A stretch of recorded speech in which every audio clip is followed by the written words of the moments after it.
Hi friends, welcome to T2B live. మరో T2B Q&Aకి స్వాగతం. ఇవాళ మరో ఇంట్రెస్టింగ్ ప్రశ్నతో మీ ముందుకు వచ్చాం. Tollywood top director SS Rajamouli డైరెక్షన్లో వచ్చిన 2 epic wonder movies Baahubali, Magadheera. ఈ 2 సినిమాల మధ్య గ్యాప్ సుమారు 6 ఏళ్లు. ఈ 6 ఏళ్లలో మగధీర సాధించిన రికార్డులను ఒక్క బాహుబలి తప్పితే కొన్ని ఏరియాలలో మరే సినిమా కూడా బ్రేక్ చేయలేకపోయింది. అలాంటిది మగధీరకి బాహుబలి రేంజ్ రిలీజ్ దక్కితే కలెక్షన్స్ ఎన్ని వస్తాయన్న ఆసక్తికరమైన ప్రశ్నను మమ్మల్ని కొందరు అడిగారు. కాగా ముందు మగధీర అప్పట్లో బ్రేక్ చేసిన రికార్డ్స్ గురించి మాట్లాడితే, తొలి రోజు మగధీర సుమారు 1200 థియేటర్స్ లో రిలీజ్ అయ్యి అప్పటి టికెట్ రేట్లు 50-55 రూపాయల లెక్కన బ్లాక్ బస్టర్ టాక్ తో ఫస్ట్ డే 5.4 crores షేర్ ని వసూలు చేసింది. అది అప్పట్లో ఆల్ టైమ్ రికార్డు. అంతకుముందు జల్సా తొలి రోజు 4.8 కోట్ల షేర్ ని వసూలు చేసింది. తొలి వీకెండ్ లో 12 కోట్ల షేర్ వసూలు చేసిన మగధీర మొదటి వారం మొత్తం మీద 23 కోట్ల షేర్ ని వసూలు చేసింది.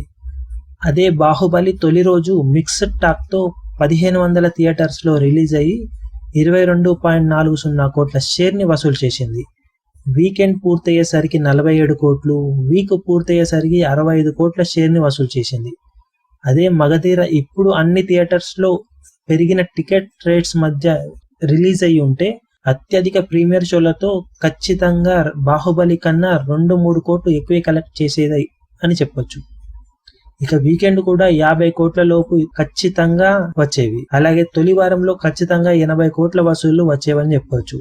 2 సినిమాల్లో మౌత్ టాక్ కానీ హిట్ టాక్ కానీ 2 మగధీరకే ఎక్కువగా ఉండేవి. ఇప్పుడు మనం అనేక హాలీవుడ్ సినిమాలు చూస్తూ ఉన్న బాహుబలి మనకు ఎపిక్ లా అనిపించు. అదే సమయంలో పెద్దగా ఇవి అందరికీ టచ్ లో లేని సమయంలో మగధీర మరింత ఎపిక్ గా అనిపించింది కాబట్టి అప్పటి రికార్డులను డబుల్ కలెక్ట్ చేసి ఉండదు. అందువల్లనే ఇప్పుడు రిలీజ్ అయి ఉంటే mouth talk to positive talk 2 Baahubali కన్నా మగధీరకే ఎక్కువ కాబట్టి కలెక్షన్స్ కూడా ఎక్కువే రావచ్చు అనేది మా అభిప్రాయం. మరి మీ అభిప్రాయం ఏంటో కింద కమెంట్ సెక్షన్ లో చెప్పండి. దాంతో పాటు మీ దగ్గర ఇలాంటి ఇంట్రెస్టింగ్ క్వశ్చన్స్ ఏమైనా ఉంటే కింద కమెంట్ సెక్షన్ లో పోస్ట్ చేయండి. మేము వాటికి ఆన్సర్స్ ఇవ్వడానికి ప్రయత్నిస్తాం. Thank you.